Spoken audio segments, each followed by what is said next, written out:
interesting to write down. There we go. So, so Neil, thank you for that. And you mentioned difficult to get through to people at the moment in your world, the cyber world.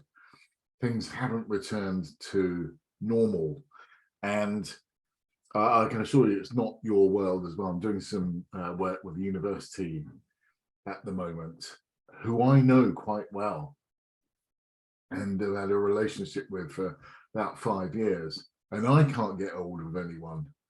And I've got the, mind you, they might not like me, but you know, that aside,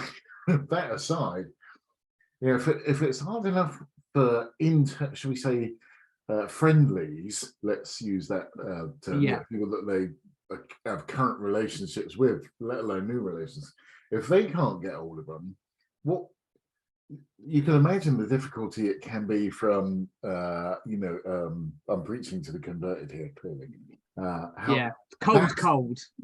That's the monumentity, or if even as a word, of getting hold of people. So I think you're right. Well, let's talk about that a little bit. I know we had a I can't remember if you were on that one, Neil, but we did talk about gatekeepers 2 weeks in a row about a month ago, and that might be worth going through again, if you like. Were you on the one where we talked about recording a video? No, that last week's one was the first one that I'd been on. Ah, right, okay. If I'm honest, I can't remember what we talked about last week. I'd have to look at my recording. No, that's okay. No, you carry on. Don't worry about that. Thank you. Okay. So, but I have to say, I did get a question in. I've asked for the question, ding, ding, ding, ding, and what she said. Okay, yeah. So I put a generic question out about people that had said, I wouldn't mind coming along to this. And what the question is, what can I do to set me apart from a standard sales call? And she's asking, is leaving a voice message instead of texts on LinkedIn? Okay, so I want to talk about, I think it's closely aligned, Neil, to what you've just been talking about. And Natalia, if you're okay listening, feel free to jump in, but if you're okay listening just at the minute, feel free to do so. So I think the world is changing anyway, and all those people, Neil, that you were talking about, oh, you know, you must go back to cold calling. If you've got their number, that's one thing. But most people don't even have that number, and you have to be a little bit, shall we say, entrepreneurial around getting phone numbers, but they can be found. Some of them will have them on their LinkedIn profile. So what I'm going to do at the minute, assuming you're on this on a reasonable size screen, is I'm going to go and share screen just now. Hopefully it'll let me do so. Yeah, there we go. Okay, so hopefully you should be able to see that. And if I go to my profile here, right, so what we can do is look up a what am I trying to say? Yeah, okay, so we're going to do some research, and we're going to find out who we can contact about, shall we say, cyber, because that's the world that you're in now, Neil. We can, what we can do, let's say we're going to talk to someone at Unilever just now. Are they too big, or do you want someone a bit smaller? You can try. Okay. There's nothing like putting yourself on the spot, is there? Yeah. Okay, so a couple of connections will work there. View there. Okay, right. So on the screen, you can see I've got a whole load of filters up here, tabs. So I want to go to people. I'm not interested in their posts, Unilever's posts, LinkedIn posts, that is. I'm just going to search for some people here.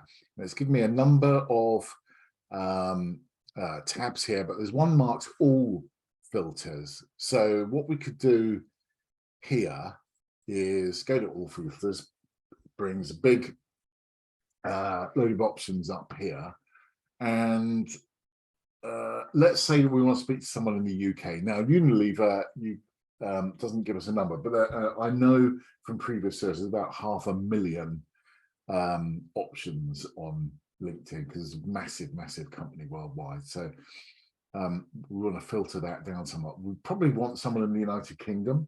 That would seem reasonable since we're in the United Kingdom. But obviously we've got loads of options, and we can add a location if we want to speak to someone in, I don't know, Switzerland or whatever. We certainly want them to be in the current company, so not someone that was previously at Unilever, because it might pick them up. Someone that's actually there now.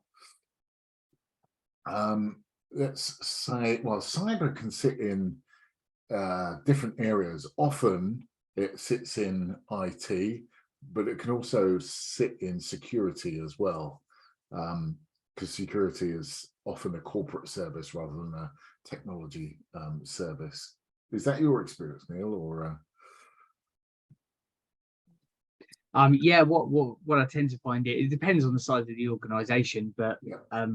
a lot of someone like Unilever will have probably their own IT security team that are part of IT, but not exclusively part of IT. Does that make sense? Yeah, I hear that. Okay. So there's kind of thing in there. And then the last one down the bottom here is we've got some keywords that we can search in. I'm going to suggest title is the right one. Now, will they actually use a title of cyber, or will it be security? What's your estimate? Security. Yeah. Security. Right. Let's again bring up a load of options. Let's just kind of see what happens anyway. There you go. There you go. Group head of security at, this is all public domain, so I don't mind talking about this on an open call. Neil global head of security at Unilever. Now, for me, actually, when I look at that, that could be physical security, i.e. buildings, or it could be technology related security. You've also got another person here who's cybersecurity senior manager. So we've got maybe a number of options as director. I mean, massive firm like Unilever there's probably a couple of hundred people that work in that area, and they may not all be in the United Kingdom. They might be around the world. Anyway, let's go for this person here, and just on the off chance, sometimes no, they won't do it. So we're not connected. They're a second line connection. So what would we do there? Well, this person here got some of their background. Let's just read a little bit about them, just to get to understand. Let's assume they're the right person to go to in the first instance. Of course, we could try and contact 5-6 people at once and see who comes back to us. So let's just have a go. So they're on. They've got a couple of thousand followers. So it suggests that they use LinkedIn to a degree. They're commenting on posts, but they're not posting that often. We can see what their show all activity here. We can see what they're doing on LinkedIn. This is all their activity. Let's just go to, are they posting? Let's just see if they're posting about anything. Yeah, it's actually been 2 years since this person. And that's often the challenge. Because all of the best practice LinkedIn stuff says, look at their profile, make a comment based on something that's relative to them, and it's if they're in that situation, they haven't posted anything for 2 years, it's quite difficult to make yourself relevant. Yeah. And some people have photos of their kids, but I don't want to be the guy that's going, oh, you've got kids, I've got kids too, let me try and say something, right? It's just not gonna, it's not specific enough for it to be for me to be relevant, essentially. So how I kind of focus on it is more about sharing content more than anything else, and trying to, what I've gone on is a bit of a path trying to make myself, I don't suppose you ever make yourself, but you make yourself into a thought leader, I guess, in terms of just sharing that content, asking our marketing team to generate the content and the kinds of things we're doing, the problems we're solving, and then I'm just sending it out to those people that I'm linked in with, because I've got that direct message straight to their phone. So it's it's probably as effective, or it has been. I mean, just doing it this morning, I've had 4 conversations with IT security people that I wouldn't have had, in doing a morning of cold calling, if that makes sense. Now, I know there's peaks and flows to everything, and it's not all, it's not going to be consistent, but I mean, that says to me that maybe the stuff that I'm messaging out is relevant to people that want to have a conversation about it. But also that this may be a viable route to go down, but it's more of a numbers game, putting all your eggs into kind of a, I'm going to try and talk to Neil Robertson, head of security at Unilever. If you send a LinkedIn request that he doesn't accept it, then you're kind of stuck, and then you're resulting in in-mail activity, which I just don't like. I just don't think that that's the appropriate way to build a relationship with someone who's not. Do you mean LinkedIn in-mail? Yes, yeah. That's what I mean. Just wanted to make sure I understood that right. Now you're onto something there, if you don't mind me saying so, Neil, in that let's go back to this person's other profile. So what would we do there? Well, first of all, remember, this is my profile, not yours, looking at this person. So I'm going to go on to, we've got some shared contacts, people that I know in the industry that are connected with that person.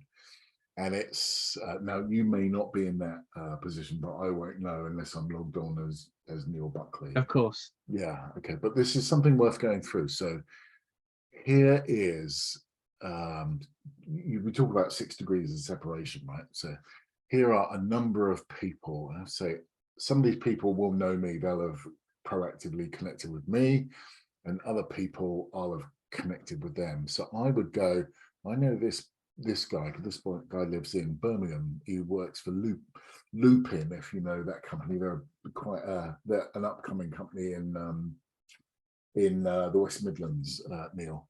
So I could, I'm not going to do it on this, but I could think to myself, I can try and connect with the other Neil at Unilever just by sending a connection request. Senior person, big brand, I'm unlikely to just connect for no reason at all. So what I could do, I've got 2 options, I think. Oh, okay, we've got another Natalie. Fantastic. We'll let Natalie in. So I think what could happen, welcome Natalie to the call. What we could do, Neil, just while I'm on this subject, we could either not just send a generic message request to that Neil in Unilever, that white paper or that discussion paper that you mentioned around cyber and security. What you could do is you could include that link in your connection request. So it's not just a generic connection request, which they'll almost certainly decline. But what you could do is include, we would love, here's our latest white paper, would love to know your thoughts on this. Yeah. Now, again, but you're doing something that's of value. Now, you would hope that person is really well versed, but to have someone's opinion piece on that, I think first of all, adds a bit of value, much more faithful approach than just a numbers game. Can I have 15 minutes? Thanks very much. We're doing pen testing, for example. Can I have 15 minutes? Everybody's just going to say no, get lost. It's but that's what people are doing. That's what that's why it's so difficult, is because there's so many people out there doing the bad things. Yeah. And that's why you do what you do, Keith, I guess. Well, I suppose so. But you're right, you're doing something that's of value. And then you remember that pyramid, the Zeeman pyramid I talked about. You're differentiating. You are a point of difference. You're not me too. You're a point of difference, and that's a great way to stand out. You're giving something with no expectation of anything coming back. You're coming to their attention at the very least. Natalie, well, two Natalies actually, interestingly, feel free to come off of mute and jump in, or put something in chat if you would like to ask a question or make a comment on this. We're talking about getting through gatekeepers. Hardly anyone in the office, big topic of conversation at the minute, and we're just sharing some thoughts with Neil and anyone else that's welcome. So that's one option. We could, instead of a generic LinkedIn connection request, just pressing the button, hope they connect and start a conversation. You're unlikely at that level, but if you give something of value, it just might. If you then look at, in that massive company, Unilever in this case, maybe there's, frankly, 20, 30 people we could contact. Why not? See if they're all focused around cyber and security in that one company. Why not? It becomes a numbers game, but it's not just a numbers game. It's about who you can start building relationships with. So, and you can't send a voice message unless you are a first line connection, or you can't send a video message unless you're a first line connection. So that's the goal. We're trying to get connected, give them reasons to connect with you as a thought leader, as you said earlier, Neil, in that conversation. That's a good idea. I hadn't thought about, because Jeanette, when I've just been sending out invites, I just put, "Hi, Dave. I'd love to connect. Thanks, Neil." And I do get a lot of people connecting back. Yeah. But that might just be an ego thing, because people do it. So I think sometimes just to get their followers up, just to get a disciple of people to kind of spout their views of the world at, as is the world of social media. So that's interesting. I never thought of doing that before. Okay, good. And so the more you read about these people, and Unilever, if you go to their, just look at them in the news, there'll be loads of stuff in the news, but you can get within about half an hour of doing your research on a company, because of the internet and your ability to do research online, desktop research, I suppose you call that. You can find out pretty much what the drumbeat, what the pulse is in a company, just by reading half a dozen news articles in the present day. Is their share price under pressure? Why? How is the cost of living crisis affecting their employees? Is that risking any of their business? Is therefore cyber security of more importance? Are they focusing on that area anymore? Just by understanding what's going on in the customer's mind. So that was the LinkedIn direct approach, maybe with some value on a paper that you've written, and you've got a link to your website for wherever they can retrieve or download that document. That's one thing. So the other thing is, and remember, this is my profile. So there are 5 options there for me to say, actually, you know this person. How well do you know them? Would you feel comfortable introducing me, saying that Keith or Neil is a really good guy, really knows his stuff. I recommend you speak to him. That's worth its weight in gold. And that's why, at the end of the day, if you've got a network, you've got to be able to use it. It's got to have some value to you as well.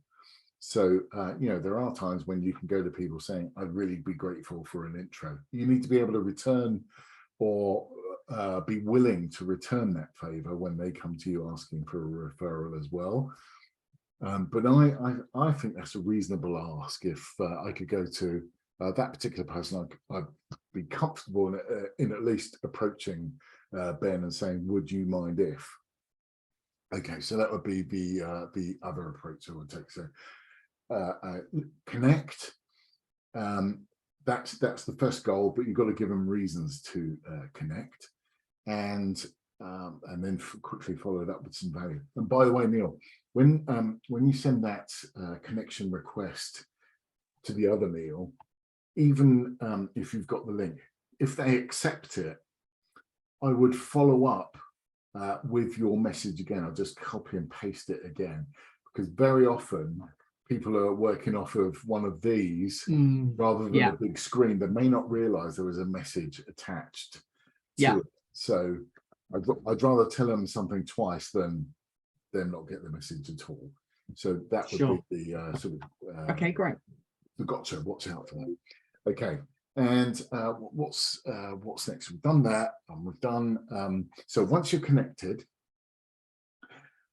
then LinkedIn messaging, something like 50% of the market will attempt to send a text, a written message to that person. Now, 50% are doing that. I'm going to suggest that you want to stand out from the other 50% that aren't doing. What are the others doing? I'm going to suggest if they have connected, then you do something that makes you stand out, and that would be sending a video message from your smartphone, iPhone, Android, whatever it happens to be, no more than 30 seconds. And in fact, on my YouTube channel, if it's okay, I'll include a link to it after this if you like. There's 3 top tips to send a LinkedIn video message. The most important one is no longer than 30 seconds. That because people just won't watch it. If it's 30 seconds, there's a good chance they'll listen to it, and therefore you've got to have a really good sort of 30-second pitch, which is what we went through when we did meet in Birmingham that time, Neil. Yeah. A 30-second pitch, not a 60-second pitch. So that's what. Let me just come off of there a bit. Ding, ding, ding, ding. We're not sharing. Okay, so excuse me. So send them a video, or you can send them a voice message as well, so that they don't even have to watch you. They can listen to it in their headphones or whatever, walking to their next meeting or whatever they're doing. So you're respecting their time, if you like, by just keeping it short, concise. And maybe you're not asking, because if you go for the close, if you go for the meeting too early, you haven't earned their trust yet. They've connected with you, and that's a real step forward, both electronically that you're connected, but also in their subconscious. You've got a connection in their brain now. I don't know the science behind that, but I'm almost certain there is some to support that thesis. Yeah, it's familiarity, isn't it? It's the, because that's why, you know, with a lot of this stuff, you'll do it. And how I've worked it before with LinkedIn, it's just been kind of like a single hit. So I'll go, for example, I'll go after somebody, say like Neil at Unilever again, right? So I'll send out, I'll connect with him, I'll send him an email. I don't get a response, or he connects with me. I then send him a pitch, like all salespeople do. Can I have 10 minutes? You know, that kind of stuff. They don't reply, but I just move on. It's more now about, actually, you've got to keep the cycle going of content coming up, because although they might not respond, there might be at some point something that you do that becomes relevant to them in their business. So it's just making yourself relevant and trying to get the tools and processes in place to do that, I guess. Yeah, that's a really good point. And there's plenty of research to suggest that it's somewhere between 5 and 7 sort of touch points, contact points, before you actually get to a one-on-one engagement with that individual. You never quite know what's going on in someone's world. I've got to believe that person is very busy anyway, but you never quite know what's going on in the rest of their world. And no wonder they've got no time for Neil or Keith or whoever it happens to be. So we need to remain respectful and mindful of that, especially coming out of the pandemic, albeit that feels like a while ago now. But that whole kindness and professional courtesy thing, we still need to be displaying that. I certainly do. That's part of my value set, I suppose. Okay, so we've got that. We can send a message. It's going to take between 5 and 7 attempts. So one of them might be an email. One of them might be LinkedIn connection with some value. A few days later, week, whatever it happens to be, you might have a new piece of research out. You might want to comment or engage. Again, as you mentioned earlier, Neil, probably not on a personal post, but on a business post, proffer your point of view on something that they're commenting out. In other words, get involved in their professional lives, and LinkedIn is a wonderful opportunity to do just that. At the risk of stating the bleeding obvious, if you are going to engage, this is not to you, Neil, this is anyone that might be listening to this later on, but respectful. If you're going to engage in writing, then make sure it's all spelled correctly and stuff, because there's nothing to turn someone off of a written communication with loads of errors strewn. So there are ways, and even if you need additional support in spelling, I think it's F7 on a Windows PC will give you a spell check in the English, English UK, etc. But it's really important. What's that thing about you only get one chance to make a good first impression? So let's make sure it's the best one sort of possible. Really good point. I feel like I've maybe done that completely. Has anyone got any questions so far? Because if not, I'll go to Iris's message and see if I can answer that directly. Neil, anything from you in terms no, that's useful. As I say, all these kind of tips and tricks are quite useful to just thinking outside, because I was kind of looking at it going, right, I've got to do something with LinkedIn, but how do I go about it? And a lot of it is kind of trial and error. So if there's anything that works for you, it will work. Obviously there's always caveats for things like this, but it'll work across the board no matter the industry. I completely agree with that. Excuse me. The other thing, excuse me, the other thing that goes with that, if you are leaving a voice message, try to make it sound as I was about to say natural. Some people speak in a monotone naturally. Don't do that. The important thing, even when you're speaking, you've got to vary the tone of your voice naturally, and your voice consists of going down in an octave to reinforce a point, or going up when we're asking a question or trying to elicit a response from someone. So if you vary the tonality of your voice, you keep people engaged for that 30 seconds that you're sending a message.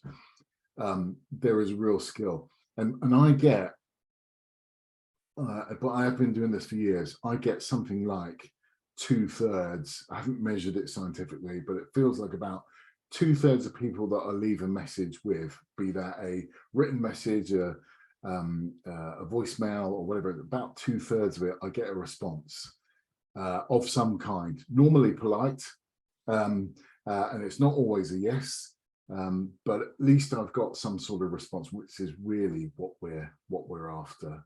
So these techniques, and they are techniques, that they do work. You've got to find the technique that will work for you. And if you've got something right now, Neil, you mentioned about those, you had a productive time this morning. If you've got something that works for you, don't change it. Keep doing what you're doing. I do not have the monopoly on wisdom, and I go on other sales trainer calls as well, because I want to learn what's working for others, sort of too. Anyway, that's that. Just go to what's she's asking. Yeah, so she's saying her company don't want personal videos on their LinkedIn page. I don't know why they would see. For me, business is personal, professional for sure, but we talk about B2B, we talk about B2C, but actually it's for me, it's P2P, it's people to people. And the better you are engaging with people, improving your people skills, the assumption that you know your stuff about cyber is almost a given, Neil. It's actually, do I want to engage with you, or Natalie or Natalia that's on the call? Do I want to engage with them? Do they want to engage with me? That's at the most basic level. That's what's going on. Everything else after that is kind of cream. I'm just, in terms of if you are going to write a message, because not everyone's comfortable recording either a video or an audio message. Here's something that's worked for me in terms of writing, and it will be something like, Neil, comma, this will only take 10 seconds to read. And so you're focused on 10 seconds. Most people have 10 seconds. What's that? Depends how interesting the conversation is. I prefer to listen and talk. Just if yes, absolutely. I get that, Natalia. Excuse me. So most people will have 10 seconds to read something. So again, at the risk of stating the obvious, make sure your 10 seconds worth, which is about 20 to 25 words. If you were speaking it, that would and I read at about the same speed, maybe a little bit faster than I speak. So that's about 25 words, I would say, if you're just going to take 10 seconds of someone's time. No tricks. If you're saying 10 seconds, then make sure it does read in 10 seconds. And that there's some sort of call to action, or at least do what you're doing consciously. So if your goal is to just send them a link to your latest white paper, then sign off with, would love to know your thoughts. Don't put, I'm going to phone you up in 2 days' time and chat about it. Don't do that. It's too heavy, too early on. We've got to earn their trust. Trust, as you know, something I talk about an awful lot. You have to earn their trust before they're going to engage with you on that. Okay, got a few more minutes left, but I don't want to draw this out any longer than absolutely necessary. But I do agree, Natalia, you've got to keep it interesting. So if you've done your research on that particular person, you'll know what's in their thoughts at the moment, and you'll be able to put together a brief bit of information that you know they're going to be interested in because they've been talking about it on LinkedIn. So that's your sort of foray into their mind and what they're kind of talking about. Okay, is there anything else? Right, in the sort of wind up to this, I'm going to encourage you, if you don't subscribe to my YouTube channel, that you do now. So if you're watching this after the fact, then hit subscribe now. Every Tuesday at 1:15 p.m. UK, going to be talking about something new, and so often it doesn't get decided until the day itself, but I try to do it a few days in advance, so we know the right kind of people to invite to join us. Do my research. Yeah, absolutely, you're really good at that, isn't it? Excuse me. So every Tuesday 1:15 p.m. same Zoom link, but a different subject every week. So if you've got something that you want to talk about or you want to discuss openly, then by all means drop me a line. I'll put some thoughts and do some research, and we'll have a high gain conversation at this time next week as well. So if there's nothing else, I'm just going to bid you have a brilliant rest of the day. Go get them. Take care, everyone. Cheers, Neil. Thanks, Keith. Take care. Cheers. Bye-bye. Take care. Thanks, Natalia.